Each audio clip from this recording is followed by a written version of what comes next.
Let's get deep, going deep, chatting JT. That's recording, right? Hey guys. Hey. How How are are you? you doing? How are you doing? How you doing? We're so excited to have you. Oh, I'm excited to be had. Guys, we're talking to Howie Mandel right now. Hi. How's your day going? I don't know. This is like, isn't this the first thing of the day? For us? Oh, have you been up early? Preparing for this, yes. The day it's not going yet. This isn't this is like my breakfast. This is like, I just woke up, so I don't know. Well, I hope we're appetizing. Now it's just uncomfortable. I'm sorry. No, don't apologize. Yeah, but so far my day is fantastic. This is the best day ever. You were with were those your children, grandchildren? No, just my wife set up a play date. With just random kids? Yes. That's No, that so was, sweet. yes, my grandchild. Oh, that's nice. I was with my grandchild, one of my grandchildren. Yes. And I'm old. Is that what you're saying? No, not at all. You look great. I was actually shocked when I found out you were like in your 60s. I am in my 60s. Yeah, you I look would have good. put you younger than that. Thank you, You're guys. glowing, yeah. Yeah. Yeah, I have a glow. We got you. I'm in my... This will help with your glow. We What got is you a that? green drink from Erewhon. It's I love Erewhon. It's got... Now, why do you have... I noticed that you have... Like, each of you have one under the table. It's sort of our Like, main. why is it under the table? We couldn't find coasters. Yeah. Oh, We really? want to be mindful. We respect glass. You know, this is not our parents' house. You could... It's okay. Oh, thank you. What is this really? I'll have this. Yeah, Is this, please do. Can we have this during the... Yeah, it's like a Wow, customary this is on my the pod. favorite podcast. You know, the thing is that most podcasts don't... This is me shaking my This is green the drink. What is this? It's just greens. It says lemon, apple, ginger. No grapefruit, right? No grapefruit. Good. I can't have Dandelion. grapefruit. Are you allergic to grapefruit? No. I just can't have it. You don't I'm like just, it? No, I'm just not allowed. Somebody said you're not allowed to, and I'm allergic to grapefruit. But this is cool. But podcasts usually don't serve refreshments. Like it's talk and go. But this is come in, talk about your day, which hasn't even started. Yeah, ours is a Then- full service experience. Yes. And you always do this? Yes. It's not just for the Jews. No. Juice for the Jews. It's for every denomination. Wow. Well, I don't share. Are you practicing? You got to twist the that thing. Top? Not as a The thing basketball up. player, as a Jewish person. Am I a practicing Jew? I can help you. I know you have your No, there we go. Oh, there we preferences go. With the There we touch. go. All right. So my juice is all right.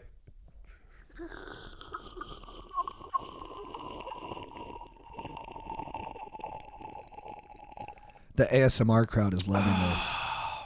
That's good. It's good, right? It's really You good. get a spike of energy every time you take a sip. Nope. No. Not yet. I mean, maybe You'll it's gonna feel it. come, but I've been saying, You're am I already was I so supposed to feel spiked, it? you're impervious to it. Right, because I've had a fantastic day so far. All right. Yeah, I was watching you with your grandchild, and I took it in for a moment. It was a lovely scene.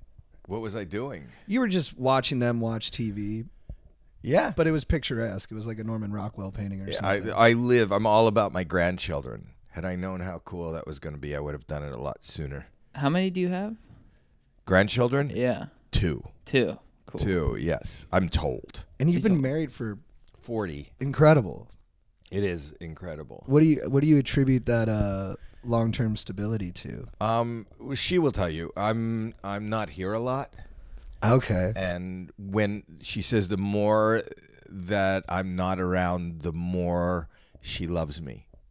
Like the less is more, less me is more love. She likes to think about you. No, out of sight, out of mind, out of love. I tour a lot. I do stand-up comedy and tour a lot, and I work a lot, and she doesn't come with me. And she says, that's good. Attraction grows in space. Is that right? I don't know. You want to? That is a good. Let's take a call. Can we take calls? We don't normally do that, so it might take. No, some, I don't mean phone calls. I can have somebody in the other room do like cat calls and Oh, yeah. different little like moose calls and duck calls and things like that. What's a moose call? It's a sound that Attracts moose Yeah. or meese. I don't think meese is the plural, Plural? of I don't think so either. moose. Unless meese is another thing. What is the plural? Just moose? Moose. Mooses. No, moose. Moose is the plural? I think it's the singular and the plural. There's You know, a gaggle of moose. There it is. No, that's geese. Of all those Yellowstone animals, moose kill the most. More than your mountain lions or your elk or bears. Two of those are like traditional predators. But moose are more territorial. They kill more people than the other ones. I love the fact that at some point somebody's going to stop me on the street and said, I heard you on that podcast. Is it true that moose kill more than any of the other predators in the Yellowstone, Yellowstone ecosystem? Are there moose in Yellowstone? Yeah, for sure. For sure.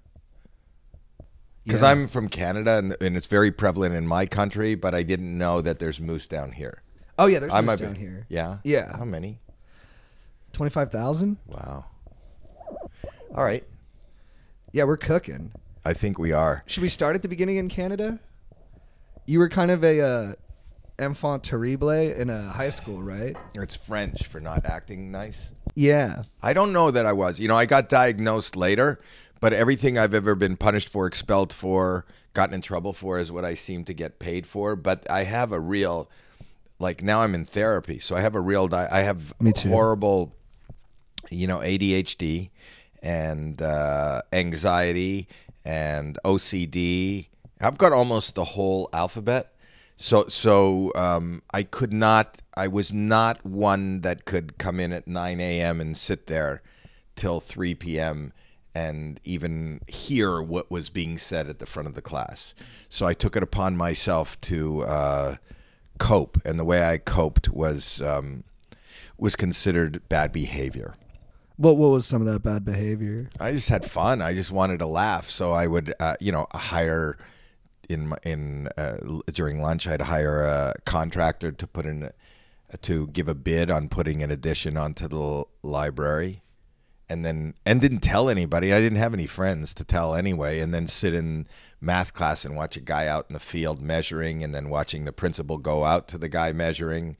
You couldn't hear what was being said, but then you'd see the principal go back and the contractor leave, and then you'd hear over the PA system, could Howard Mandel please come down to the office? And then I went down to the office, and then the principal would say, did you hire a contractor to put an addition onto the library? And because I had given my name, and I told him no.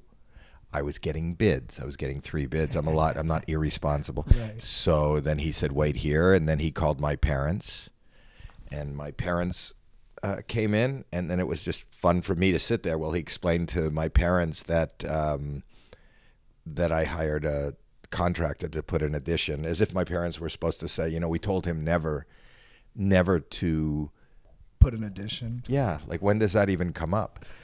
Comedians say if you could just make one person laugh, you're doing your job. And I did that my whole life, except Yeah. the one person was me. Was you? Yeah. So I didn't have, I saw, do you know what candid camera is? Yeah, Yeah. of course. That's why I like what you guys do, kind of a hidden agenda when you show up Right. someplace and most people don't know what's going on. But I saw my parents always, I've talked about this many times, but my parents loved comedy, and they used to listen to comedy albums when I was just a baby. And I hear them laughing, and then I walk in and didn't understand what anything about anything that was being talked about from a comedian. I didn't have any perspective as a 2-year-old. And then they'd be watching The Tonight Show, and I didn't know what the stand-up was talking about. I didn't even know what a mother-in-law was. I'm 4 or 5. The first recollection I have of joining in the laughter was I saw Candid Camera, Alan Funt. He's the guy who started all this hidden agenda stuff. It actually started on desk radio. move? Yeah, you know that? I heard you. Oh, you heard it. So I won't tell this story. No, do it again, please. Yeah? Yeah. I sat down. My parents were watching Alan Funt, and he explained to me, I was 5 years old, he explained to everybody in the audience, we're going to have, as you just said, we're going to hire these people who are going to think they're going to be receptionists. And I'm telling them as the boss that they can't miss one phone call. And every time the phone rings, they must answer it, and then I leave. But look, at the bottom of the desk, we've tied a rope, and the rope goes through the wall into another room. So every time she goes to reach for the phone, I'm going to pull the rope, and the desk is going to go away, and you're going to see. And the fact that he explained that, just like you're listening to this on a podcast, the fact that he was able to explain that, I felt like I was part of this big surprise party. I just waited in anticipation. The girl sat down. The phone rang. When she went to reach for it, he pulled the rope that went away. Her jaw dropped, and I was in hysterics, and my parents were in hysterics. And I realized that, you know, first of all, I love that feeling of laughter. I love that feeling of laughing with everybody. But I still didn't grasp the idea that this was for a television show. The production aspect that had an audience, and that he explained it to me. I just thought, I want to recapture that again. So I just kept doing all my life, just really awkward, weird, put myself into positions that were, you know, could have been any scene from Candid Camera, except I didn't tell one other person that I had hired a contractor. It was just me. I did it through the Yellow Pages. So why is that fun? You know, I missed, you know, Yeah, it almost involving an teeters on audience. like sociopathic. that I you're think like, it does, but that's why I was diagnosed later on. I was trying to make myself but not laugh. sociopathic. No, sociopathic means you don't have any sense Empathy or of something. empathy. I do have empathy, but I was just entertaining myself without thinking, oh, I should, you know, it might be funnier if I told you two guys, well, at 2:00, look out the window, there's going to be a contractor. That's Right. funnier. And that's, as a professional and as an adult, I figured that out now, but I just did it because it's a goof. You know, it's always just in the moment. And then everybody just thought, nobody thought, hey, Howie Mandel is so funny. They just thought I'm the most disgusting, weirdest, insane person. I couldn't date. I didn't have any friends. I was 4'11". I was Me 89 too. pounds. Yeah. I have a picture. Yeah, That's your me. wrestling photo. You're actually That's me. like I look like a you're little still girl. jacked, but you're jacked in the photo. Jacked for a 12-year-old little girl. Yeah, for Dude, sure. your flow is amazing. Yeah, and your flow is really impressive. Thank you very much. At that time, we used a Flow B. Do you know what the Flow B is? No. Do you remember? You guys, they sold It's this like- thing on that you attach to It's the like- vacuum cleaner. It's like a Wayne's World. You know, the suck cut? yeah. Similar? Is that a Flow That B? Garth does on his head. Yeah, Yeah, the that's- suck cut. Yeah. We bought one of those. You Nice. did? Yeah, dude. For real, not to be funny. Yeah. Did it that work? was my first haircut. Well, you tell me. Does that work? I mean, dude, I gotta say it did. The fact that you're even saying dude, most people didn't know I was a dude. You know, I was 4'11". I get the I same weighed thing. 90 pounds. My mom used to drive me places, and guys used to whistle and honk, and my mom would roll down the window and go, "It's a guy. This Right. is my son." And the only way that I got to meet girls, because nobody would talk to me which is stupid. I don't know why I'm telling you, but I will tell you, is I used to go into the ladies' bathroom and just brush my hair in the mirror because they thought I was a girl. But that started a conversation. Whoa, that's weird. You couldn't get That's away what with I that would today. go. So I'd see a girl, and then I'd go, "Oh, what are you doing here?" And they'd go, "What do you mean?" I go, "This is not the men's room." Oh my God! And that would start a conversation. So when did you first have sex then? I'm gonna do it tomorrow. Whoa. Oh, congrats. Yeah. Congratulations. Thank you. Are you Thank you. doing like any kind of warm up before? You or- got candles set up or yeah, anything? like No, I have just a got plan? some lotion and tissue. Oh, okay. great. Yeah. Self-sufficient. I appreciate that. All right. So were your parents worried when you got kicked out of high school and you didn't get your GED. GED or your diploma? I think my parents were worried from the moment they said it's a boy. I don't remember them with any other They were always anxious and worried about you. but me, yes. I got thrown out of school at 17 and I started a retail business, and then Carpet sales, right? yeah, and I'm colorblind. My decisions in life are not always they don't really make sense, but I didn't think about that. But I was colorblind. But I it's am. worked out so well for you. It has. So did you always have that kind of internal certainty that it was going to work out, or did you just not care, or what? Like, how did you? I don't think like that about How do you things think? working out. That's the thing. I don't, you know, and it's in the moment. I live in the now, and then I feel like very blessed and lucky that I ended up here. But I didn't have a goal. I didn't set out to be in show business. I didn't know that I was a comedian. I ended up by accident on a dramatic show in the 80s. St. Elsewhere. St. Elsewhere with Denzel Washington. I didn't know I was an actor. I didn't know I was a game show host. I didn't know I was a Saturday morning cartoon, Bobby's World. Yeah. I didn't know I was a voice of other cartoons and Gremlin. movies. Gizmo. And that's so iconic. Yeah, I had no idea what it was, but I just stand in a room. This is, I have trouble believing that because it's so hard to be successful in any walk of life. no, it's hard to plan to be successful. Success is easy. I feel like with what you do, it's like I heard you on other podcasts say that you do what you love to do, and you enjoy yourself and you have fun. And I think the fact that you're having fun all the time, that's contagious, and that's what sort of. I don't think there's any plan. Yeah. And I think you can, there's so much in this world that we're not in control of. That Nike, I live by Nike's rule, and that's just do it. Yeah, So, you got the a book right there. but that's somebody bought that for me because I always say just do it. But that's the point. The point is that instinctually, when the things that work out bad are the things that you really plan and overthink. Yeah. And if you're two buddies that just end up fucking around and then recording it, and then something that you did goes viral, and then you're a team, and then it becomes a TV show, and then you sell it, and you're on a podcast. It's not like you could call out. And if you try to aim that way, I don't know that you're so not in control. We don't have enough control. You don't have control, but if you give in to not having control, it's this revolving world that doors are always open. So I just wander through every door. I'll wander, you say, let's do a podcast. Okay.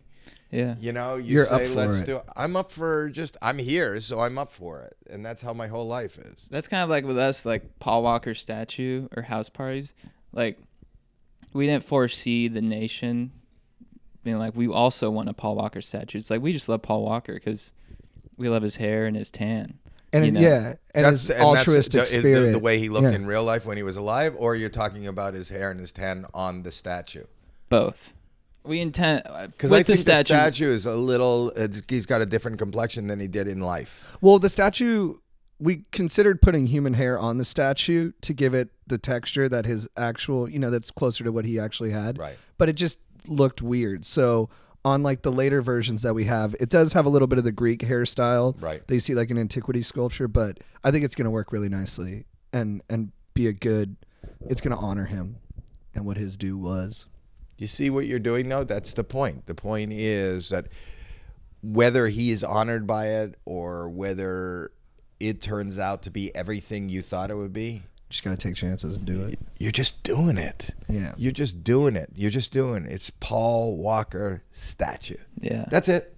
Will it be successful? Will people like it? Will it be an honor to him and the whole family? It doesn't matter. Just do it. Just do it.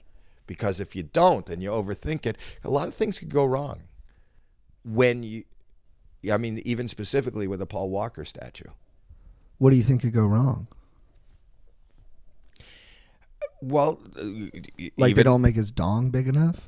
I'm just talking about all the stuff that he was talking about, like even complexion or hair, like hair texture and complexion.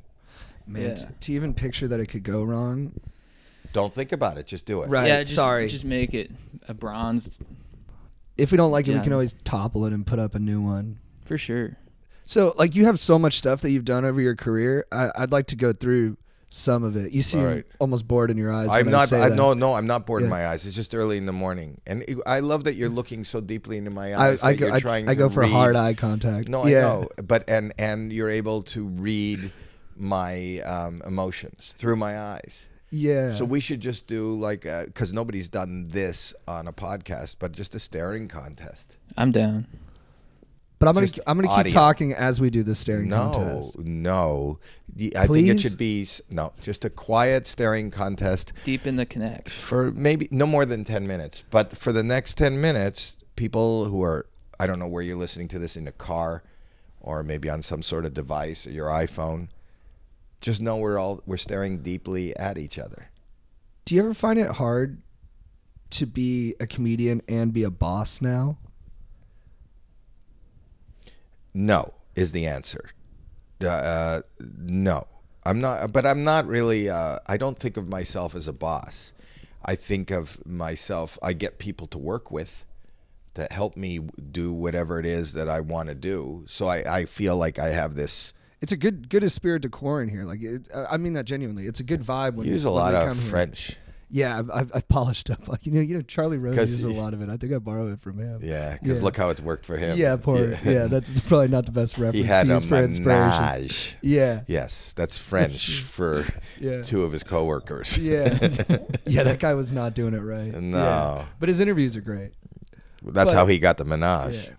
So like St. Elsewhere, you're working with the, it's like one of the prestige like dramas of that era, and like Bruce Paltrow, is that his name? Yeah, Bruce is Gwyneth's dad. Gwyneth Paltrow's dad's. I've known Gwyneth Yeah. since she was like 10. Did you know could you see that she was going to be a Oscar-winning actress or not? Yes. Oh, you could? Yeah.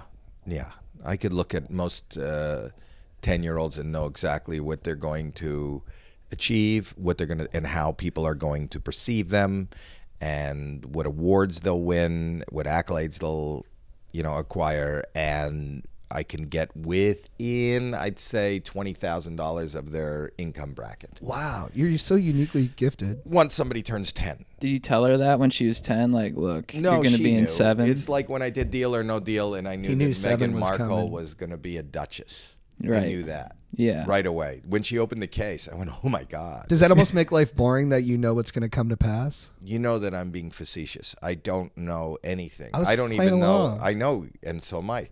I'm playing along too.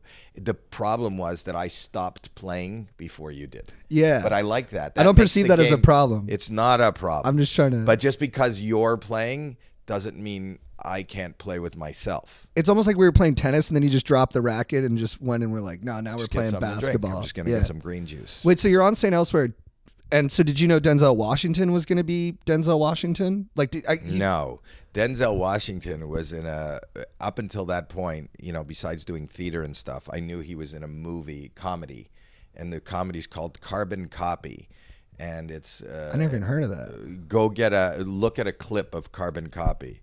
It's not the best comedy, so I would have never known that he was going to be the Oscar-winning serious actor. But during the time of our show, he ended up doing A Soldier Story, and he also got an Academy nomination for Glory? Probably, So you did Carson like 22 times. which is the last show where somebody could show up once and then become a star. They say Joe Rogan is that now. The Joe Rogan Experience is the new Carson. Really? I've heard people toss that out.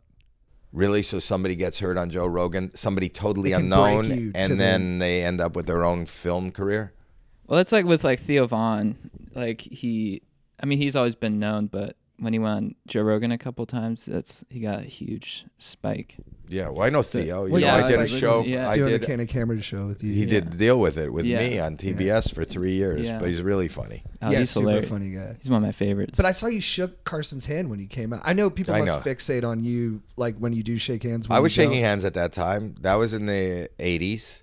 I haven't shaken a hand in probably 20 years. So I haven't done the Tonight Show I've done the Tonight Show, the Jimmy Fallon show. I hadn't. Johnny Carson left in 92, 91. Right. So that's round when I stopped shaking hands. do you have like especially for like the Tonight Show, like a preset ritual, like just to like get yourself in the mind space? No, that's a good question though. But because I have OCD, my whole life and world is filled with rituals. Yeah. So it has nothing to do with the Tonight Show. It Yeah. has nothing to do with a podcast. I'm just busy from the moment I wake up, going through patterns and rituals and thought patterns, and that's why I'm heavily medicated. So this is your break right now. This is kind of easy, Yeah. because I don't have to. I'm just answering questions, and most of them are about me, so I'm pretty familiar with the answers. What are you medicated on? I don't say my medications, but I have a lot of them. I'm on Seroquel. I'm bipolar. I know, are you? Yeah. Okay, but here's why I don't say, because somebody who's a fan of, and I love that you say it openly, and I say I have mental health issues openly, but sometimes if you say the medication, and people say, oh, I like him and I want to be like him, Right, and it's they kind of make their doctor, irresponsible. and I think that what I tell everybody, go talk to everybody about it and do whatever, and whatever you do, and whether it's medication, hypnosis, breathing exercises, diet, whatever you do, just be open to, if it doesn't work, try something else. But I don't want to recommend a medication or have you, Right. because you think you like the way I seem to be coping. I don't want you to take it for that reason. Yeah, like someone thinks they could become you if they just have like your cocktail. Or of they medicine. feel like in this moment, they're listening to you, and you seem to really have it in this moment when they see you on camera, you're really funny. You really have it together. They look up to you guys. They want to be, and you said you're bipolar, and they go, I'm also bipolar, and sometimes, you know, suicidal and angry, and think, I know what to take. I'm going to go, and you go to the doctor, and you say, I heard he takes this. Give me this. Give me this. The doctor will probably prescribe it. It may not work for you. You shouldn't be listening to. Yeah, that's crazy. It's almost like my brand becomes the things, like the ailments I'm defining myself by, and then that could almost make it. No, I think you need to say, to right, but you have to talk about the fact that you're bipolar. I have to talk about the fact that I'm depressed and anxious and have OCD. I think that's the same thing as saying, you know, I have, you know, crooked teeth and I need to go get a bite plate, you know, or Invisalign. That's the same, you know, but you remove the stigma from dental health, right? Like, you know, from mental health the way we do from dental health. But I don't think it's our place to tell people how we're treating it, except for the fact that we are getting it treated. Do you use any other methods to cope, like breathing exercises or stuff like that? I do breathing. I breathe almost the entire day. Oh, wow. In and out. But I could use those and meditation and things. I try, but mostly it's just distraction. Yeah, you know, and laughter, and that's what I was doing in school. Is just making myself laugh. It wasn't about trying to be popular. It wasn't just to distract when it's hard in my mind and I can't focus. Then, you know, there happens to be a Yellow Pages in front of me. I call a contractor and say, come to my school and we're adding 20 feet onto the library. That's a coping skill. You know, it ended up being a career, but it's really just a coping skill. When I was a kid, I think I was a worrier. Not so much now, but I would just speak in movie quotes. I think that was sort of my coping, because comedy as well. I'd watch Seinfeld on repeat. I would watch Old School on repeat. Just these comedy, I would just watch them over and over. And then I would, like in college, people just knew me as the guy who just spoke in movie quotes all the time because they just made me laugh. So I would just laugh to myself. I didn't know that. Yeah. So you know what's weird? I knew that about it. How I just had a feeling that's the. You felt it. The type of person that he was. The talking movie quotes. Yeah. Speaking of movie quotes. It's funny to think of that as like a type of guy. Yeah. That's the movie quote guy. Like that guy knows Step Brothers. There's one at every school. Yeah. But if he never says more than 3 words that you haven't heard broadcast somewhere, that's kind of an interesting, right? Well, and he does I think he had none of his own dialogue, and he'd do entire scenes. Like it would be like monologues and stuff. Yeah. Did they fit the predicament that you were in life? Like just going into a scene. Where they fit it to the moment. Yeah. Not all the time. You know, I would just break out and do Les Grossman from Tropic Thunder. People would be like, "Why are you so angry?" I'm like, you know, I'm just hit it. Do it. Les Grossman? Yeah. He's like, all right, let me get this straight. 100 million. Oh, wait. I got a better idea. Instead of 100 million, how about I send you a hobo's dick cheese? You know, I love that you prepared to do that, and I thought you were going to be more in the character, like the voice was going to change or facial expression. It's just a me. setup. But look at how joyful he is. 3 minute, look at how happy he is. 3-minute setup to it was just you remembering 2 lines from the movie. I just saying hobo's dick cheese is brings me more joy. I know, but it's like if I was going to say, you got to see what he did during the podcast. Wait, give me a minute. All right. Wait. Hobo's dick cheese. I mean, that's the extent of that was amazing. I know, that was amazing. All the preparation that goes into nothing is just. That's what I found more fascinating than your quote. Thank you. Yeah, it's my process. But that's what I'm saying. You were processing nothing. Yeah. Like you knew what you were going to say. Uh-huh. So what was the mindset? What did you prepare to do? Like the voice didn't sound like him. Do you do voices? Do you do impressions? I'll do voices. He's a little bit better at those. I think I was thinking more of the cadence because I love Tom so much that. Oh, okay. You know, I don't want to. He's a deity in Scientology. I know. Are you building another statue? Maybe beside the Paul? Well, you know what? If the Paul doesn't work out, you can make it look We're like building Tom. a spaceship for Tom. Yeah. Better than the one he has already. Way better. Yeah. That was a comma. You know people do air quotes? Yeah. I think I do. Yeah. So what I did, there was a space, like nobody was talking. So I just put some punctuation where we stopped and then we'll continue. And I just did a comma instead of air quotes.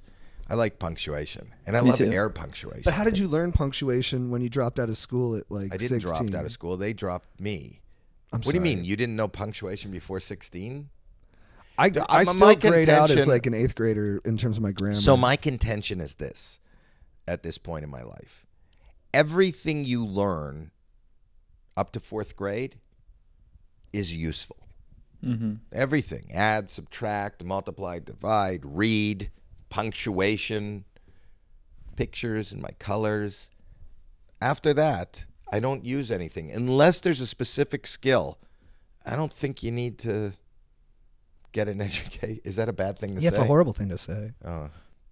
Well, I'm truly believe, like, if you have a passion for engineering, then you need to go to school and go to college and learn to be an engineer. A hard If you- science. If you Yeah. need a science, if you want to be a mathematician, go to school. But you listen, I have one daughter's got a PhD, the other one's got a master's, and she's a teacher. I mean, I believe in higher education, but they really knew what they wanted to do, and they went after it, and that's what you have to do.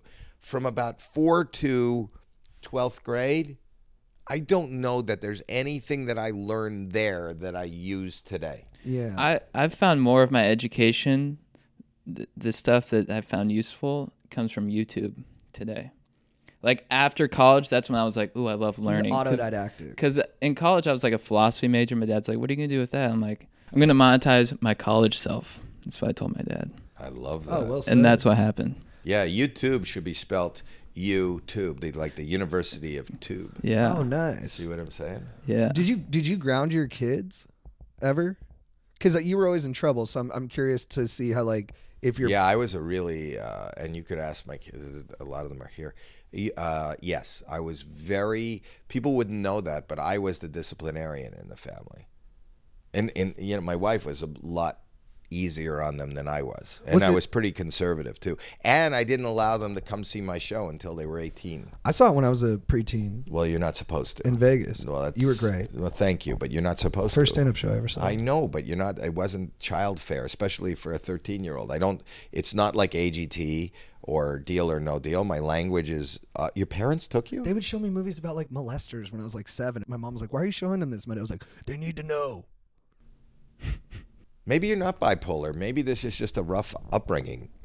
Wrong movies. I love the you, wrong mom and content. dad, but sometimes I ponder that. Yeah, That's what I think. No, I'm just kidding. yeah. You might No, be right. but well, I didn't allow them to see me, and I didn't allow them to. You know, I was probably the only parent that if they told me they were going somewhere, I needed to talk to that parent and make sure that they were all going to be supervised. And I can't tell you how many. I'll tell you one little. I was nuts, and I would always go through their drawers when they were at school just to make sure everything was safe. And I'll never forget that I went into my daughter's at school, and I went into a drawer and I found she had a little film case, you know, remember when you put film into still cameras, those little canisters. the little canister. She had one in her room, and I opened it up and it was filled with pot. Whoa. So I went into, you know, my Packed blood. the fattest bowl of your life. No. Listen to this. So I got really upset, got in my car, raced down to the high school. She was in high school. I got into the office and I said, "Where is Jackie Mandel right now?"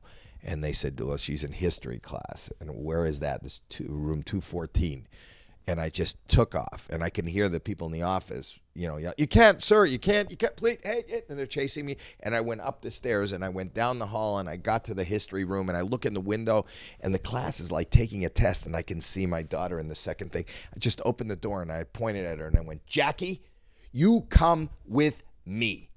She goes, "What are you doing, Dad? What are you doing?" And she's embarrassed. I could see her face turns bright red, and I grab her by the arm, and I pull her down the hall, and I pull her. She goes, "What are you doing?" I go, "You will see, young lady. You will see." And then we go down the stairs and across the thing, and the people in the office are yelling, "Sir, you can't take her out. You got to sign her out." And I go, "No, I don't have to do anything." No. And I drove her home, and I said, "You will see, young lady." And I walked her into her room, and I handed her to the canister. And I opened it up and I put it in front of her and I get, "What the hell is this? And she said, it's my fish food. And I said, okay, got to get you back to school. And we got back in the car and we drove all the way back and I put her back in the class. She didn't talk to me for almost a year. Why was she smoking fish food? Since you love pranks and stuff, were your kids ever like suspicious? If you were like trying to be a disciplinarian, where they're like, "Are you like?" Well, messing never with-" about Did me you ever because did you ever that's- pants your son? If I no, Like, did you no. prank them? No, by accident. So I did it by accident. So I'll tell you what I did. Look, this is, I don't know if it's in my book, this story, but Don't Touch Me by Howie Mandel. Pick it up, guys. yeah, it was a New York Times bestseller. Anyway, he was younger and my wife called me from the road. She was freaked out. He had a lump on his chest and we were freaked. So we went home and we took him to the doctor, and as it turns out, it was just a growth. It wasn't cancerous. It was just a growth that was coming off his bone. But he was young. He was probably in 5th grade or 6th grade, and he saw how worried we were. And I took him to his room that night when he was going to go to bed, and he goes, "Dad, what was it?" I go, "It's nothing. What you have, it's just on your bone. It's called a boner." Anyway. We get a call the next day from the school. My wife gets a call, and I didn't know it was from the school. And I hear her yell, "Howie, come here." And I go, "What happened?" She goes, "The school is upset." And he told all the teachers, and he went to the office. And I called the office, and I go, "Well, what's wrong? Why is he in the nurse's office?" "He is telling us he has a boner." I go, "So what are you going to do about it?" Anyway, we got in trouble with the school. What are you going to do about it? Yeah. So he had to leave that school. We had to. You like because hypnotized him into thinking he had a boner. He didn't know the word. It was like 5th grade. Where do you not know? Like how he knows. I learned it. Yeah, like probably Like 5th grade. 3rd grade, 2nd grade. Well, you were looking at.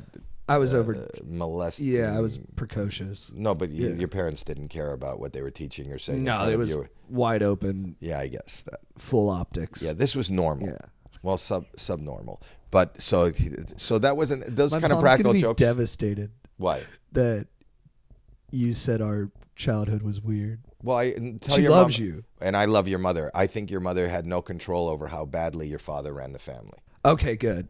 Okay. Yeah. So I made it better. Then the My other dad's thing an was. even bigger fan. Were you close to uncles or anything? Yeah. Okay. The parents were great, but sometimes they don't know what the uncles are doing. There it is. So you're like you're a judge now on America's Got Talent, or been a judge on America's Right now, Got I'm a Talent. guest on a podcast. But yes, I love how in the moment you are. that's how in the moment Yeah. I am. Yeah. We auditioned for America's Got Talent. I know. And I wanted to send your tape in, and I love your tape. They had already, being honest with you, you're late. But Yeah. not for you were auditioning, the tape that I'm talking about was, because they already After the finished. fact. Yes. And what happened was we lost one day of shooting, so they were cutting acts that were already on. That's nice to hear. Simon got sick one day. Oh, he got sick. Yeah. Because what would he have? I don't know, cold, flu. Do you hang with Simon at all? I go to his house. I've gone to his house. We're friends. Do you guys party? Yeah. Does he Do you party? He parties crazy. I'll Really? Tell you For what real? Well, I'll tell you what he parties with. He goes, "Do you like go-karting?" I said, "Yeah." Dude, he go karts. Wait. Okay. I said, "Yeah." He goes, "You want to race?" I go, "Okay." So he calls somebody that works for him. They deliver these go-karts. We're shooting in Pasadena. They delivered like 6 go-karts, never used. The most amazing go-karts in the world. They went at least 80 miles an hour. Mm-hmm.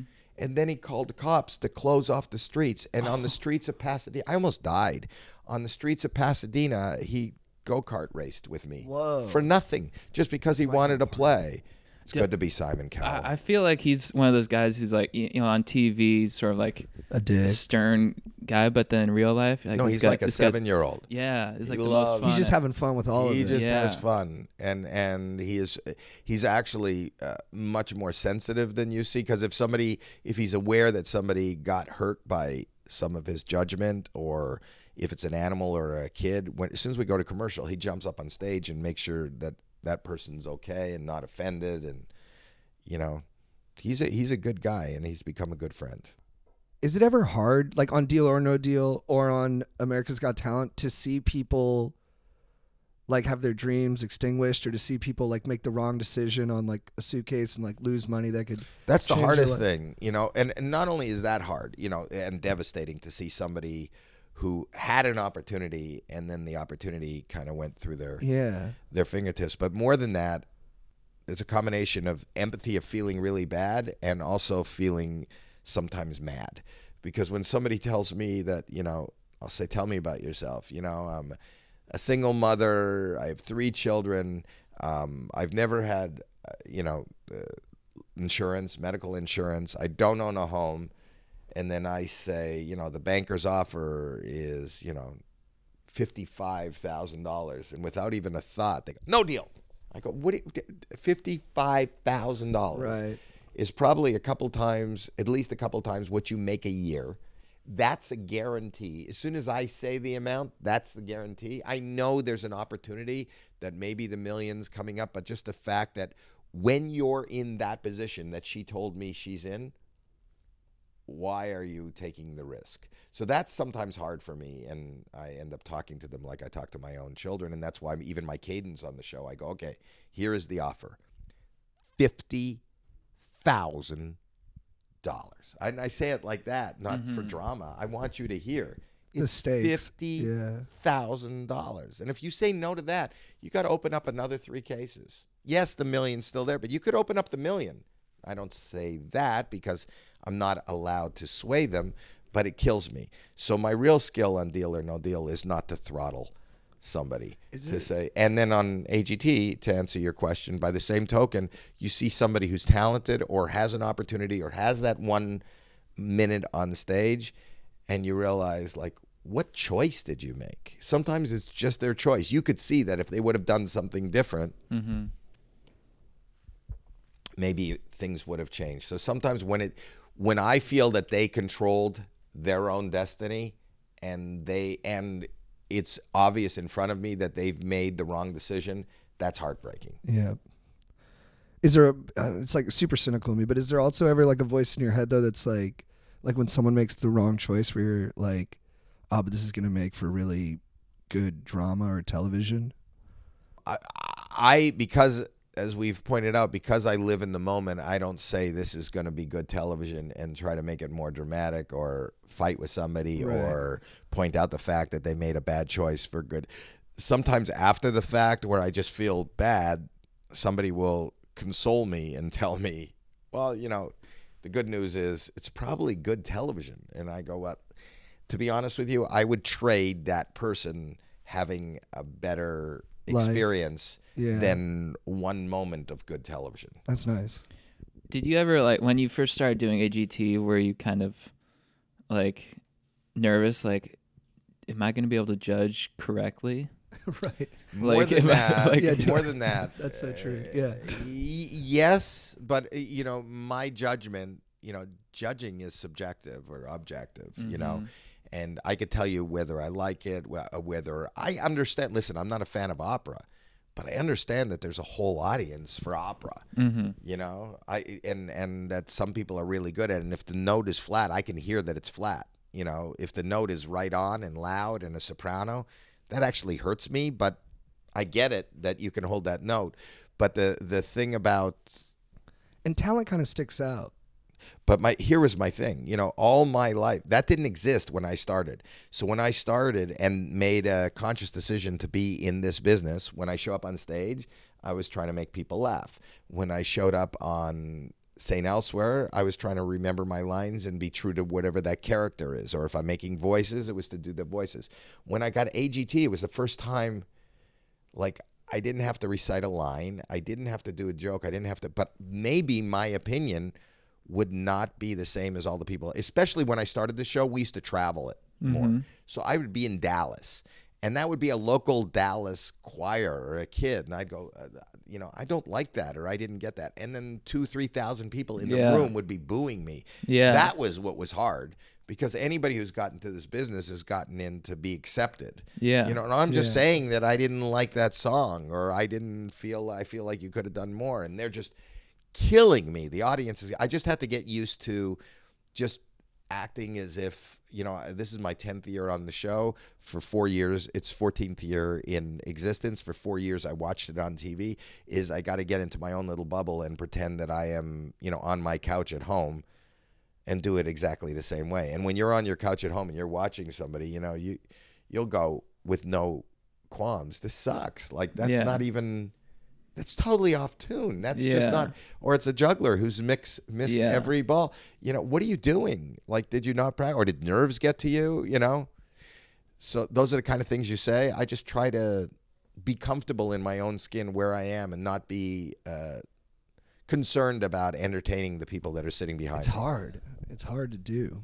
But the beauty is I have my, I'm still doing, over 100 live dates a year. I get that fix of that live entertainment where you show up and I'll try to entertain you. I produce, so I get to make shows where it was hard. It was a big adjustment, but after 10 years, I just sit there and do my job. Right. All right. Thank you so much for. Is this it? No, it's not. But I think we're going into the next phase of the podcast, which is. Is there a costume change? No. Okay. I usually put on a robe. So this is phase 2. This is phase 2 where we Does answer. he know that? He's got a lot of cameras. Yeah, we have so many shots now. We got a wide and we got 2 close-ups, so it's going to cut really nicely together. Not one camera's facing at me. Oh, I'm not in this. I got a quick, before we dive in, I got a quick question. So you're into real estate, producing, stand-up, judging on EGT. Is there something that is your favorite thing to do out of all those?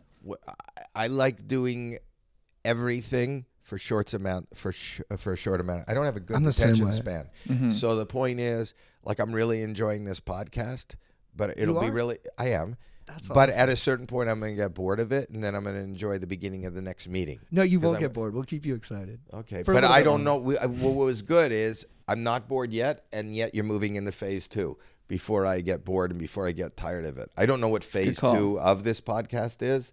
Is it called phase 2? It's the warm liquid goo phase. It's the first time we've called it that. I also stole it from Austin Powers. Speaking in quotes, you dirty dog. I didn't even see it happen. Yeah. You didn't see my process before. Because he didn't even wind up to that. I made I did it secretly. You're building up for a while without me noticing, you dirty dog. This guy, you keep checking all the cameras. How much checking could be done? Like, how much Jay, change is this there is our between- editor, Jay. A lot of people don't think Jay exists. They don't? Yeah, people in our fan community think Jay is a fake person. Because he's on the other side of the camera. Yeah. And on the other side of the mic. And he doesn't, when you talk to him, have you told him don't talk? No, he talks a ton. But not on your podcast. First time he's helped us on the podcast because we're remote today. We normally record at a studio in Burbank. And we try to make it seem like he doesn't exist. Yeah. We don't want You him don't want people We'll to know probably you cut this exist. from the pod. Yeah, we don't want him stealing the spotlight. But actually, people will think we're talking to a fake Jay. There's like nothing we can do to convince them. There is that a Jay's guy. real. Well, I'll tell you. There's a guy here, Jay. That's who we're talking. Yeah.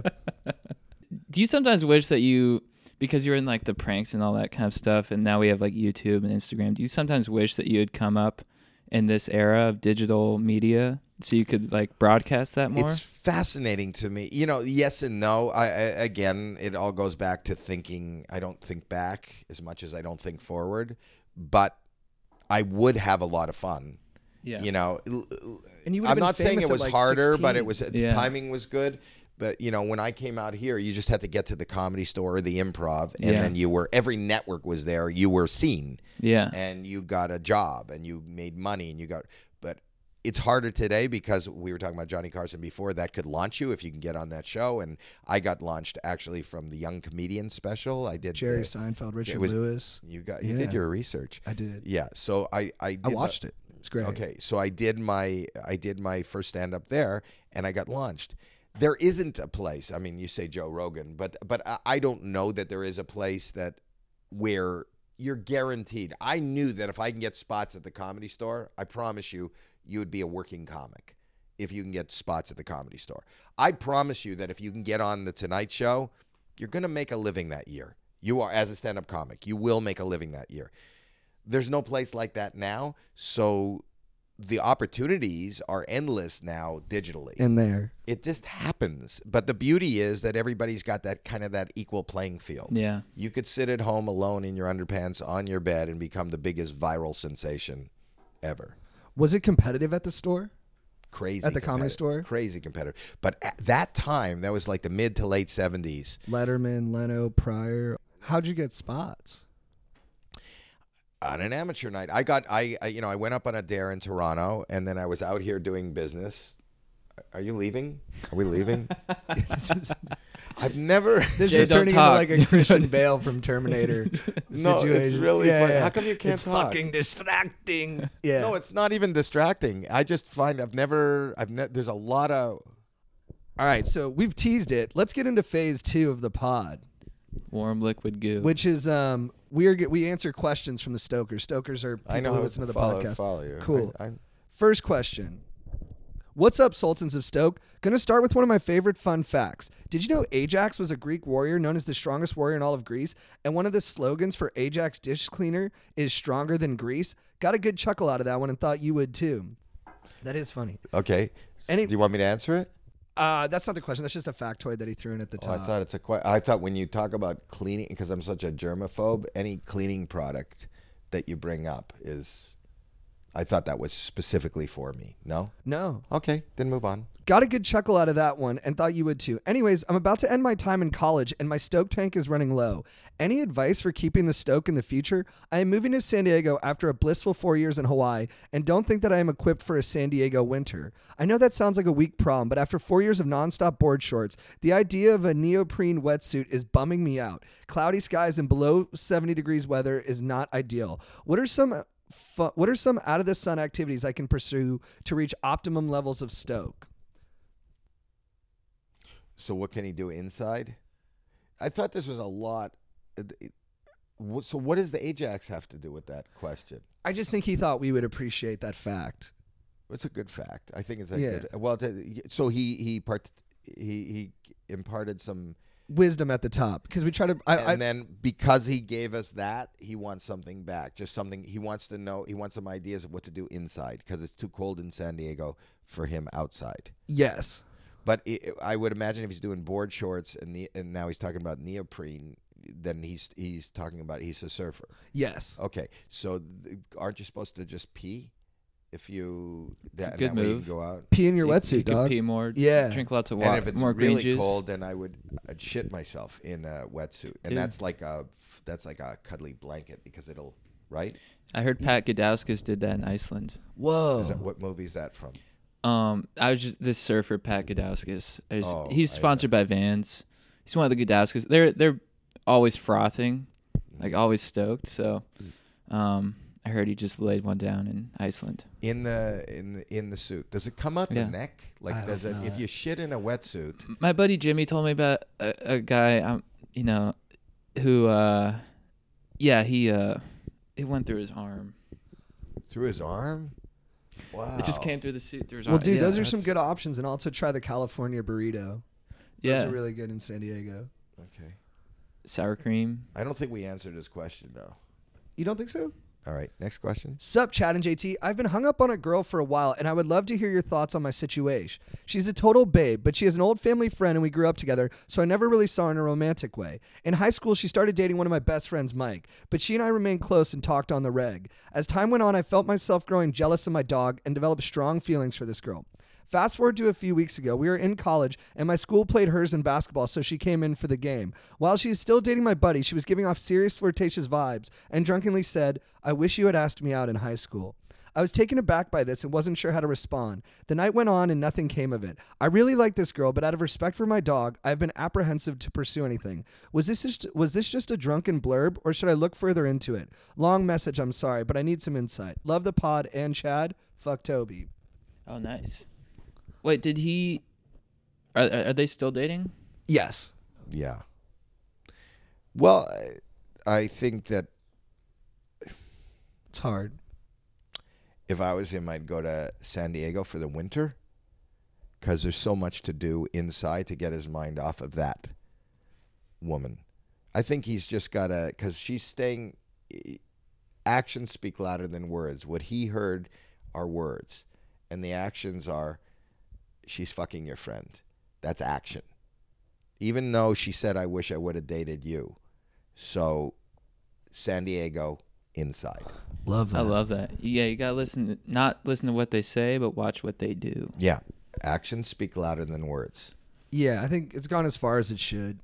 He needs to accept that something should remain. Yeah, move what on. if. Yeah. Move on. An old family friend. Does that mean she's been a family friend for a long time, or is she an old woman who happens to be a friend of the family? Maybe ask him. I think it was the former. Okay. But kids these days, with porn and whatnot. Actually, it leads into the next question. Well, what up, Chad and JT? You guys never fail to bring the stoke. So I've been crushing on this babe. There's a catch, though. It's my mom's best friend, and she's my mom's age, 50. I know there are sparks, though. How do I ask her out? I'm 18, by the way, and super mature, and I'm an aspiring entrepreneur. Thanks, dudes. Okay. I always say actions speak louder than words. I've heard you say that. Yeah, I always say that. I say it a lot. So what action would you recommend to this young gent? What I would do is I'd rub her down with oil, and if she responds, then you know that you have the go-ahead. What about his mom? No, don't rub your mother down with oil. No. Because, no? I'm not saying do that. I'm saying, is it going to hurt the mom's feelings if he pursues her friend?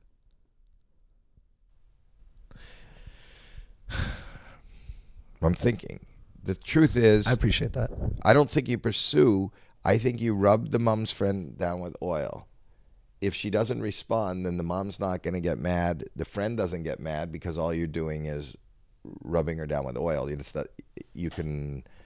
So set up a tanning session. Be like, look, I'm going to be tanning Thursday at noon.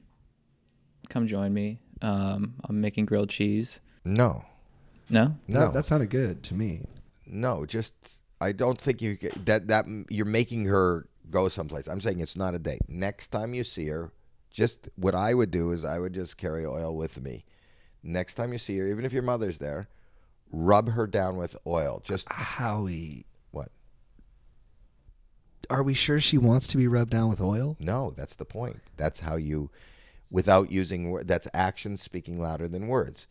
If she goes, get your hands off of me, what are you doing? Don't put oil on me. I'm sitting here having a tea with your mother. Then problem solved. How did you meet your wife? I oiled her. Did I Were you No, 20 when you got married? No, older, way older. I've been married for 40 years, so that's for 24. Okay. How'd you approach the oiling down? I actually took her out on a date. The truth is that I was on a double date, and she was with my friend. Oh, No really? way. Yeah, You committed the robbery? I did. Is that what you call it? Yes. The robbery? How? It's kind of like the You two questions dog. ago. It's like 2 questions ago. But she never said, I wish you had asked me out in high school, because I wasn't in high school anymore, and I was thrown out. How did you know she was into you and not the friend? She wasn't into me. I was into her, so I kept asking her out. She kept saying no. And then finally, when she said yes, maybe she's still not into me. I can't tell. I will ask. Maybe you should try the oil test again.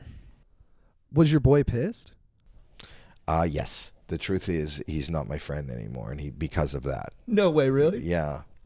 Well, obviously it was worth it, though, right? No, he came back from wherever he was, and he came to me and he said to me, I'll never forget this. He goes, I think Terry's going out with somebody else. Got to help me find this fucker. And I said, I will. I'm going to help. I'm going to ask around. That was the last time I spoke to my friend. Dude. But I'm still asking. Right. Dude. I should call him now. Say, got it. Figured it out. So was there a moment where you're like, I care more about the potential here than about this dude? You're like a mind reader. Yeah. That's my whole, I just. Did an assessment on at the scene? He wasn't a good friend. He was just somebody that was a friend. It wasn't like my pal. But he turned to you to find the guy. That's something you ask a pretty close friend, right? Well, he figured I would know. He was right. I'd know. But I didn't tell him. I'm going to tell him. Now you made me feel guilty. I'm going to call him tomorrow. No, don't. I'm going to call him tomorrow. Let's leave the dogs alone. Maybe call him up and be like, look, I oiled her down. She was down. And so that's how it happened. Thank you. What's up, Chatting JT? My name is Devin, but you can call me Rick. Anyways, I'm in a bit of a bind. I stole my mom's car to go to Derek's spring break kickoff bash, but I got it stuck in mud. How should I get to the party? Not how should I deal with my mom? How should I get to the party? Yeah, and we got this last night. So Oh, too late? Maybe it's like a weekend Uber? long thing. Uber? Uber's good. Yeah, you could Uber. Lyft? I thought a tow truck, because then you kill two birds with one stone. You get the mom's car stitch fixed, and you get a ride to the party. And tow truck drivers are pretty cool. Are Awesome they? guys. Oh, yeah. Typically, yeah. Yeah, super I don't cool know guys. them. I crashed my car coming back from Coachella, and my tow truck driver was a total dude. Great guy. Yeah. I went to Dave & Buster's the other day, and they had a Deal or No Deal machine. Some kids are playing it, probably 11, and they're right in the middle of the part where they, the banker's offering you like 70 tickets. So I go behind, and I go, take the deal. And the kid goes, no. And I go, take the deal. I know how to play this. And the kid goes, no. And I go, take the deal. And the kid just, I guess I scared him. He pressed deal, and he took the 70 tickets, and then they opened up his case, and his case had 200 tickets in it. And then he turned to me, he goes, dude, you know shit. Why did you make me lose this game? You don't know shit about this game. Get away from me, dude. And that was it. I was just there the other week. It was fun. This is a great place. All right, what up, Chad and JT? So I've been talking to this girl, and by that I mean we go on dates and get funky in the bedroom. I don't know if it's long term, but she keeps the stoke meter high. Long story short, I got floored on a Tuesday and showed up to her apartment. We probably had a subpar shag and passed out, but I know I was frustrating to deal with. To cap it off, I pissed on her bed floor. Not cool, Tequila. I thought we were friends. I can tell she's not super stoked about the piss, and it could put some stress on our budding romance. Should I let the relationship fizzle or work it out? Also, context, I'm moving to Cali, sup, for grad school in August. JT, you seem like you piss yourself more than the average bear. How would you deal with this situation? Thanks for bringing the steez on the pod. Well, first of all, how do you know for sure that she's upset about the piss on the floor? Like he's assuming. You can't assume. It doesn't necessarily have to be a negative, does it? It doesn't have to be, but in my experience, it typically skews that way. Really? Yeah. So because I actually don't pee myself that much, but thank you for the... Because I think that he should assumption. turn it into a positive thing. You know why I pissed all over your floor? Because like an alpha dog, I marked my spot. You, young lady, are my territory. I pissed here. I don't want anybody else coming in and pissing around you. So take ownership. That's what you do. You own everything you do. Do you like worry that? about telling the stokers to pee on things? How else do you say without words or out loud, this is mine? How would you say that? I don't even know if I'd say that. Yeah. You don't want to say that to a human being. So just, if you piss on a woman's bed or on the floor in her room, I think it's a given. She's yours. Maybe if she's like, she asks him about it, she's like, I can't believe you just peed on my floor. He's like, oh, I peed on your floor? It's a good sign.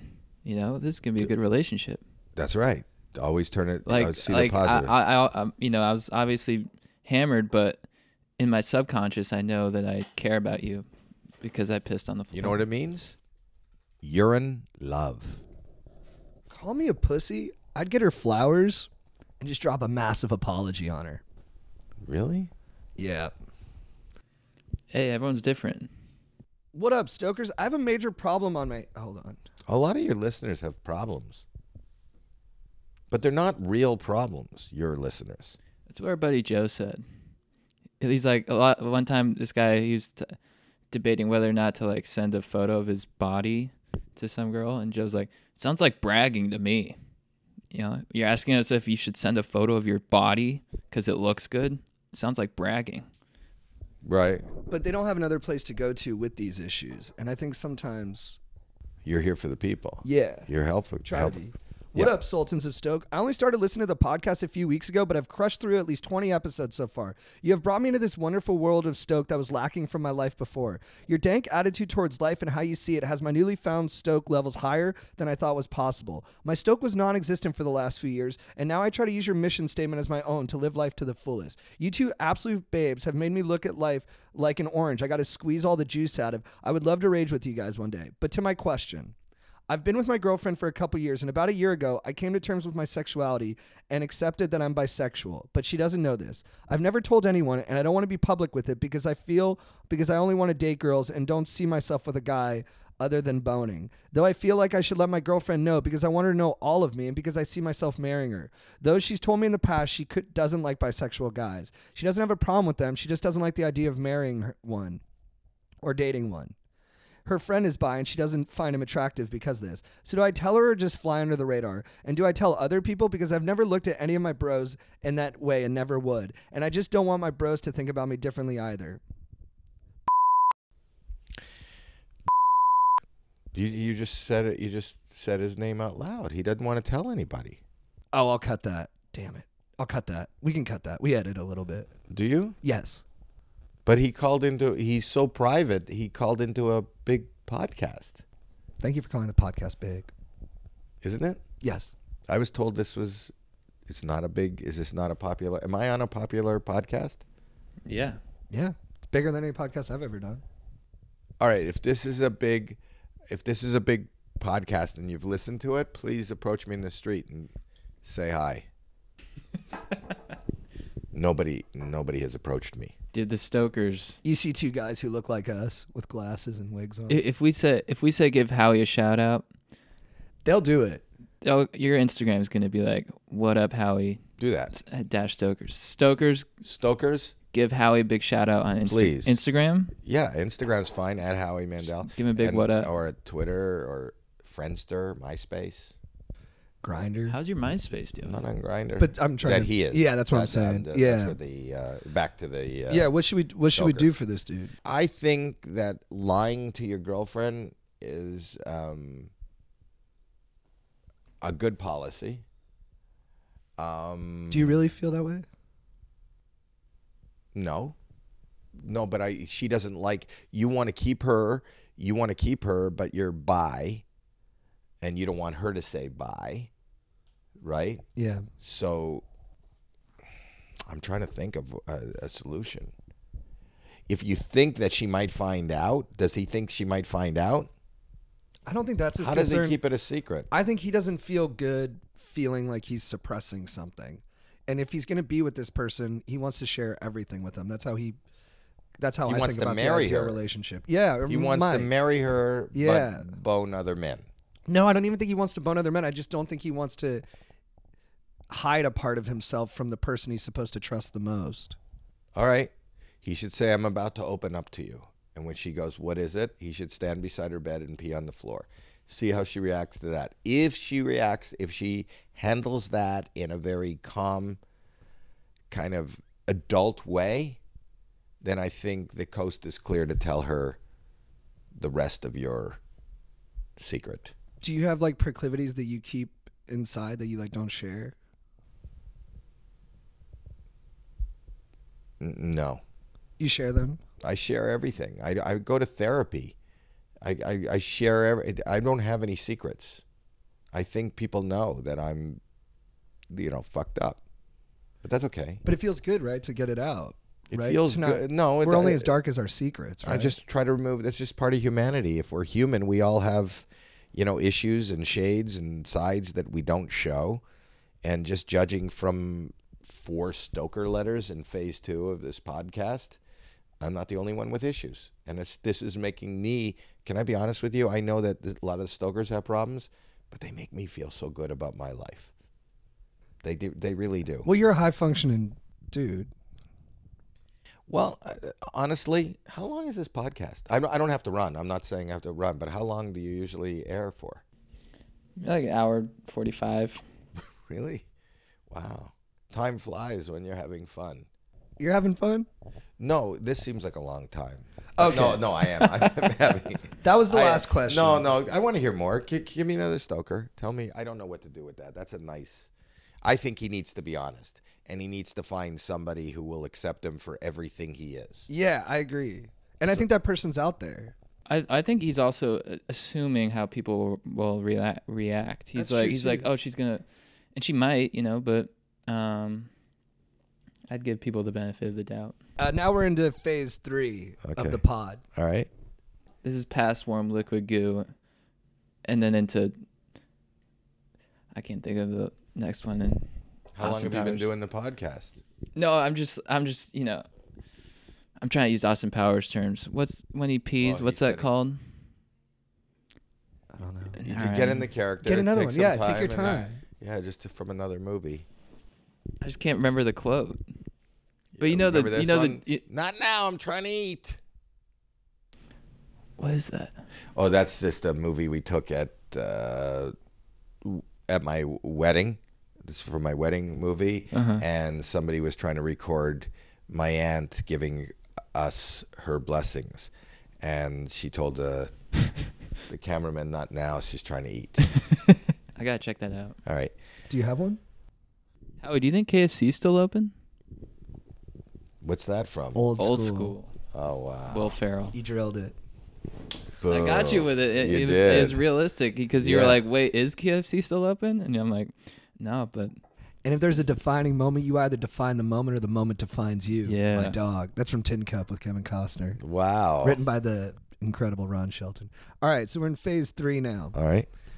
So we say who our legend of the week is, who our babe of the week is, and who our beef of the week is. And we start with beef. Chad, who is your beef of the week? my beef of the week is with partly cloudy skies.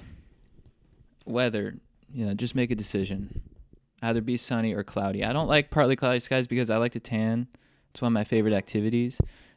Stop being partly cloudy and just sort of decide whether or not you're going to be fully cloudy or not, so I can make a good decision on what I'm going to do. We're going to fix that, dude. Yeah. Do you have a beef of the week ready? Well, I didn't have one ready, but I will. Staying in that theme from the news, you know what pisses me off? When they say on the news that the cops suspect foul play.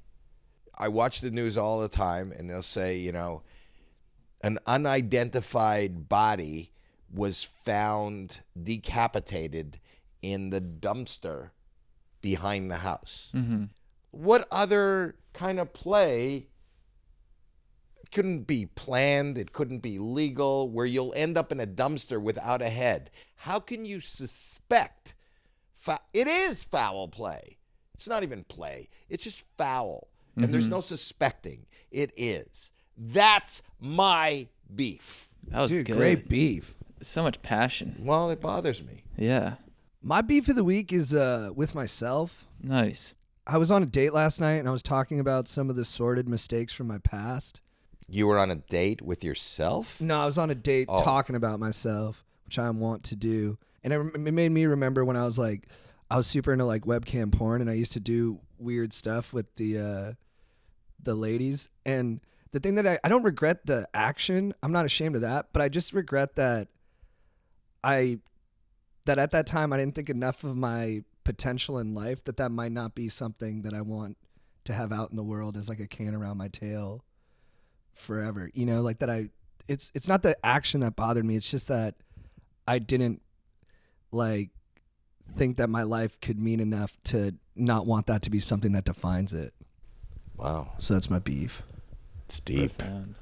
Yeah, I'm kind of fathering myself from the past, basically, or fathering myself. This from the happened present. on a date? Yeah, we talked about it. I'm an overshare, so we got into it quick. She was an oversharer too, so it was a good date. Is this a first date? Yeah, The first date you talked about your webcam porn? yeah. Was it a real date, or was she on a camera someplace else? No, it was a real date.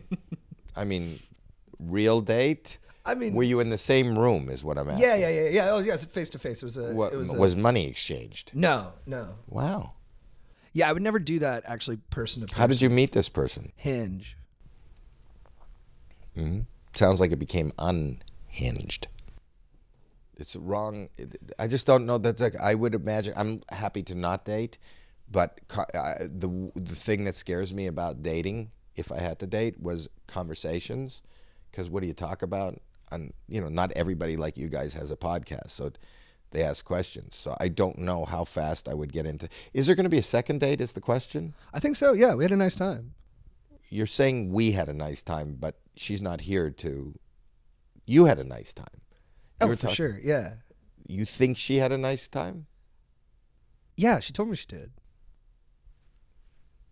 You don't think she had a good time? I don't know. I believe she said this was nice. I had a nice time. We kissed. Not to reveal too much. Good night. You kissed goodbye. Yeah. Okay. So that's Actions speak louder than words. and that was goodbye. Howie, it's like you're rooting against this. I'm not rooting. I'm just. But you're just saying I telling you what it is. overshared. Yeah, and that's No, not I'm a good not way saying to you start overshared. stuff. I'm saying that's an uncomfortable conversation to have right off the bat. What did she tell you? What did she reveal about herself? Anything equal to that? Yeah. Oh, tell us. I can't. Change your name. I can't. Is she gonna listen? She might. But it's not my truth to tell. Do you have her phone number? Of course. So let's dial her and we'll put her on speaker. I'll text her and see if she's cool with that. Okay, text her and see if she's cool. She with might be that. into it. Really? let's- Another camera? We now have Enough. 9 cameras. Every operating time in I the room. look to Jay, there's like, it's going to be, pretty soon you're not going to see Jay. You're just going to see a ton of cameras with some nicely shaped eyebrows overlooking them. You Jay- do your eyebrows, Jay. Jay worked with Scorsese before us. Jay does his eyebrows. Oh, Not they're Martin good. Scorsese, his brother Brian. Yeah. Jay, don't say anything. He's never said anything. Have you guys ever talked to him? No. If you get a chance, why don't you tell him one camera would be enough, Jay? Just set up one camera. One camera and talk to us. I'll text it to him. That's how we interact. Is she around? What does she do for a living? Are you actually texting? Yeah, he should. We got to get her on a speakerphone and talk. I want to talk to her. I want to talk to this lady. I won't embarrass you. No, I understand. I trust you. Where is she? My brother gets on me about it. He's like, you don't have to tell everybody everything. Like, he doesn't say it in that tone. I made him sound. Does that sound like your brother? No, he's like, dude, you don't have to tell everybody everything. That doesn't even sound like. I bet. Let's call your brother to see how close your voice is to your I brother. can get into it. And I can quote him. Huh? I can get. You want to into be my and quote brother? him. Yeah. Are you ready? Yeah. Dude, you don't have to tell anyone everything, That sounds like that guy from the movie, right? Chris. doesn't it? Hey, what up, dude? Dude, Is she not answering? I think It's she's. me. I think she's busy. It's delivered. It says delivered. It's delivered. All right. Well, let's keep pushing though. Chad, who is your babe of the week? My babe of the week is Brad Pitt's mom in the movie Troy, Achilles' mom. I love that movie, and not only for the swordplay and the romance and all the the oceanside settings, but I just think she needs to get some recognition for she really sort of lays it down for him. She's like, I think she he goes to her for advice, and she gives him full on, here's what's gonna happen, here's what you can do. Either you go and get glory, but you'll die, or you have a nice family with a nice woman. Pick. And I think that's like an epic move from a mom. That's like all he could have ever asked for. Not only that, she's in the water picking seashells for a new seashell necklace for him. It's beautiful. It is beautiful. That's so nice, dude. Yeah. I love a seashell necklace from And my mom. I was like, damn. And he's just looking at her. He's like, I'm Brad Pitt, but in Achilles form. And she's like, yeah, this is what you got to do. And I was like, wow, that mom's a babe. So yeah, the only way shout you out. could be more proud of your son than being Achilles is if he was Brad Pitt. Howie, Who's my babe? who is your babe of the week? You know what? I also didn't think of this, but it's the female dog on Paw Patrol, because she's. You could look it up. Oh, is that her? No, What'd she say? It's my buddy who wants to weightlift later. Really? He Yeah. asks to weightlift? We're just getting the time set. Really? Yeah, look. He's a funny comic, Graham Rogers. Big dog workout today. And big shout out to a very funny comic, Bruce Gray, for giving us the mics to use today. with, Thanks, Bruce. Howie. You know what?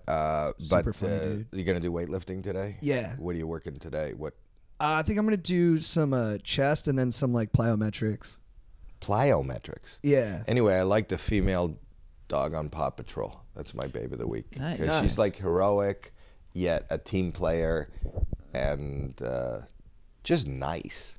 And like it's it. hard to find nice anymore, especially in this day and age. Yeah, For sure. it's good stuff. My baby, dog, let's lift.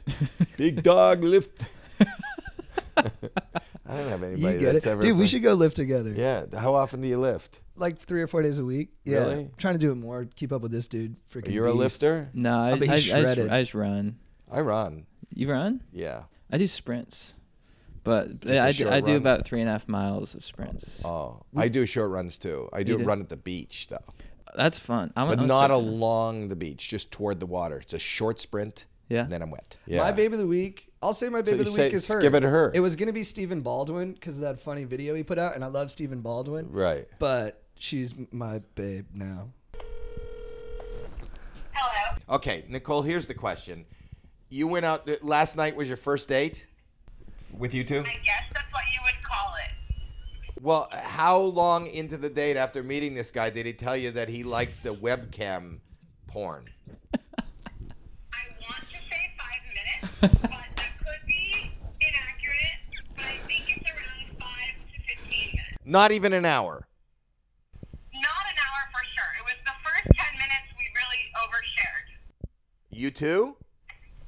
Me too, and I don't remember what I overshared.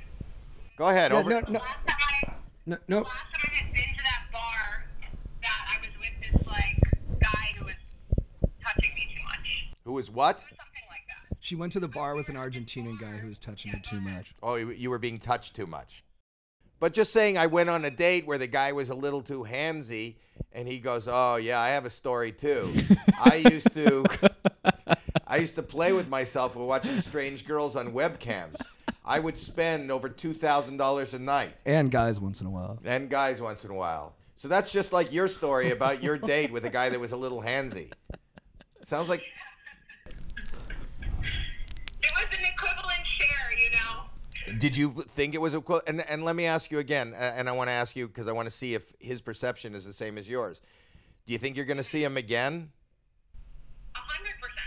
Oh, wow, he picked that up. All right, Nicole, we'll I'll call you later. Where he's going to go? He's got to go weightlift. I'm weightlifting in a bit, and then but thank you for letting us call you on the pod. I really appreciate it. Oh, you're so welcome. Yeah, have a good day. It was good seeing you. You guys. Didn't see her. Chad, who is your legend of the week? Thanks, Nicole, for calling in. I'll go quick. Legend of the week is Larry with the beach ball in Newport Beach, 4th of July. This guy came out. I was living in Newport Beach for like 2 months. This guy came out with a 12-foot in diameter beach ball, really set the tone for the whole neighborhood, and we had a killer 4th of July. So, Larry, what up? And he broke his wrist handling it. Wow, big balls, big times. Go ahead. My legend of the week is Alec Baldwin. Just a beast, man. He's a great actor. You know, Glenn Ross, The Aviator. It's Complicated. Just a really charismatic performer that I love to watch on screen. And then his podcast, Here's the Thing, he gets to be super pretentious on it, which I dig because he really gets to stretch his chops. And, you know, he'll talk to Joseph Stiglitz, economist, on one episode, Chris Rock on the next episode. I love the variety in guests. So, Alec, keep doing what you're doing. And also, he provides us with a lot of kind of dark entertainment because he's got a need for negative excitement where he's like, you know, berating his daughter or getting into a fight on the street. So he's just an overall total provider of good, fun content. So thank you, Alec. Well, my legend of the week is Nicole. I feel that a woman that knows who she is and how emotionally unstable one can be is still willing to have a good time with that emotional instability and a porn. Why are you licking your hands while I'm talking to you? Sorry, I drank a protein shake and it's like, I'm really sorry. Continue. I'm talking about the girl you're dating and you're just licking all your fingers and your hands. I'm sorry. Keep That's going all. about Nicole. Well, I would continue to talk, but the licking threw me. I'm really sorry. Yeah, it's gross. Did you notice? Notice what? I was listening. I wasn't looking over there, though. Well, I was looking this way, and I said, "Your girl, Nicole," and then he's just licking. You were licking your hands and your fingers while I talk about the girl you dated once. All right, last up. What is your quote of the week, Chad? Do we have? I think they're waiting for him. It's okay. Are you good? Is that? Well, that was it. Maybe that's his quote. That was his my quote. Of the quote. way they're waiting for him. That was your quote? Yeah, because it goes on the whole "just do it" thing. You know. Do you have a quote of the week? I do. It's. I think it was $112.47. It's a good quote. Yeah, I don't know if it's the cheapest quote, and I don't know if it's the best quote, but it is my quote. Is she writing you now? No, I just got my quote of the week. It's from Viktor Frankl. He Then said, it's not your quote. no, but it's not. It's oftentimes it's a quote that we pull from another source. He said, challenging the meaning of life is the truest expression of the state of being human. I love that. Thank you. I love that. So we've learned a lot today, and we've spent some quality time together. It sounds like your social life is really Colorful. Okay. And do you date? Are you dating too? I have a girlfriend. Yeah. Does she know? Yeah. What? Does she know? I might tell her tonight. Wow. Yeah, but I mean, I've been sitting on it. They're sweet. I like her a lot. She's really cool. Yeah. How long you guys been going out?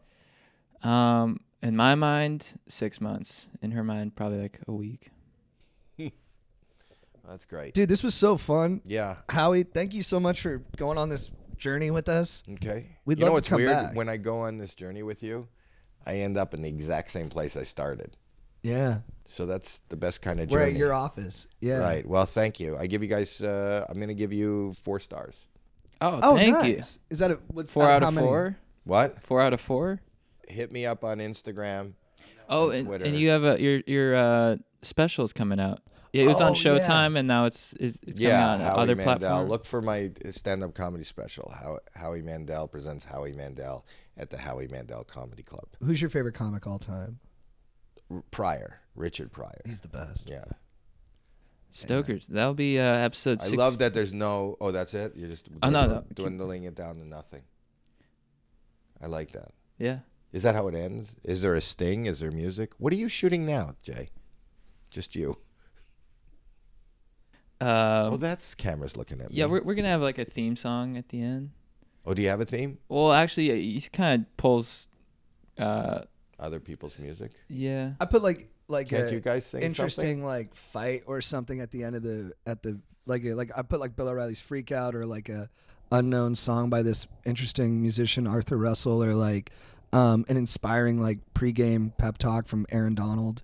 Just different kind of content at the end of it to send the stokers out on a little like burst of energy. I like that idea. Thank you. I like that. All right. Well, nice meeting y'all. Howie, thank you so much for coming in. Dude, so great. pleasure. Thank you. My pleasure, buddy. Stokers, that'll be it for episode 65 of Going Deep with Chad JT. Yeah. Check out our Patreon, patreon.com/ChadGoesDeep.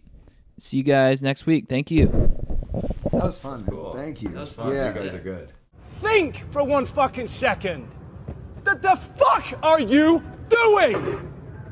Are you professional or not? Yes, I am. Do I fucking walk around and rip down? No, shut the fuck up, Bruce. Do I want? No!